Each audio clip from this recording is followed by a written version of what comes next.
Guns N' Roses, the hottest band in the country and in the Twin Cities. How's the tour going so far, Axl? Everything's going great, better than we could ever expect. All right. On the tour, how's the reception been? Yeah, it's been really good everywhere we've been going, and the package on this tour is just working out phenomenal for us and for Aerosmith. All right, you guys will be hitting the Twin Cities, let's see, sometime in September. What leg of the tour are you in right now? Right now we're in Detroit. We're starting the first of 3 shows at a place called Pine Knob, like 15,000-seater or something, 3 in a row, starting tomorrow night. All right, when you guys finally hit the Twin Cities, what can we expect from Guns N' Roses? Everything we can in the time slot we're allotted. It's like we just go out there and dish it out. We don't really follow a set list. We do certain songs that we like to do every show, but other than that, we just kind of play it by ear, how we feel and how we feel the crowd feels about things, at the time. Sometimes people are disappointed, I wanted to hear this song or that, but when you're not doing a full 2-hour headlining show, you can only do so much, so we just try to just pack everything we can into the time slot we're given. All right, no matter what you're going to do, I'm sure you're going to give the Twin Cities one heck of a show. Tell me, you got the #1 album in the country right now.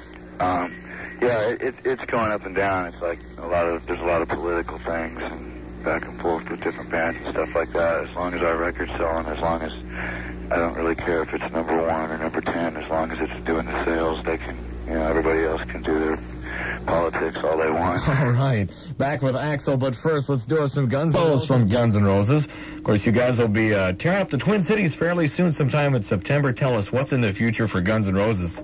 I just look forward to anywhere we play. It's we just want to give the people everything we can give them. It's we're already. It's we've got about enough stuff planned for a double album, and we don't know exactly what we're going to put out on the next one. We're looking forward to being able to get out there again next year and give the people even more of a show in a headlining position, so that they can see more of what we're about. All right, telling headlining wise, next year. How do you feel about the band? Talk about the future, and who might you be touring with in the future? Yeah, it's really phenomenal how it's building up and stuff like that. It's we've thinking about tours. It's our favorite new band out. It's Metallica.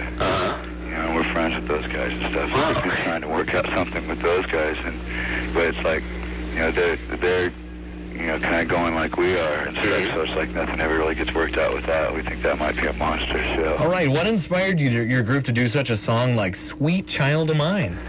Well, there was a lot of work put into that song, because I'm from Indiana, where Bob Seger and R.E.O. Speedwagon and Leonard Skinner and Aerosmith was the rock band that were, they were considered the top 4 bands, and so when we worked on Sweet Child, it's we went out and got a lot of the old tapes that you had learned to hate because you'd heard them so many times.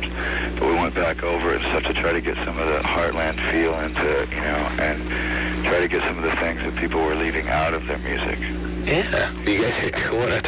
Try to bring some stuff back, and so I think a lot of people are, when they hear the song, it's whether they place it with some of the stuff they have heard or not, it brings back some roots and some memories rather than just being a flash in the pan hot song. All right, Axl Rose, if there's anything you'd like to tell the Twin Cities besides crank it up? Rock and roll. This is getting a lot more fun. I like this.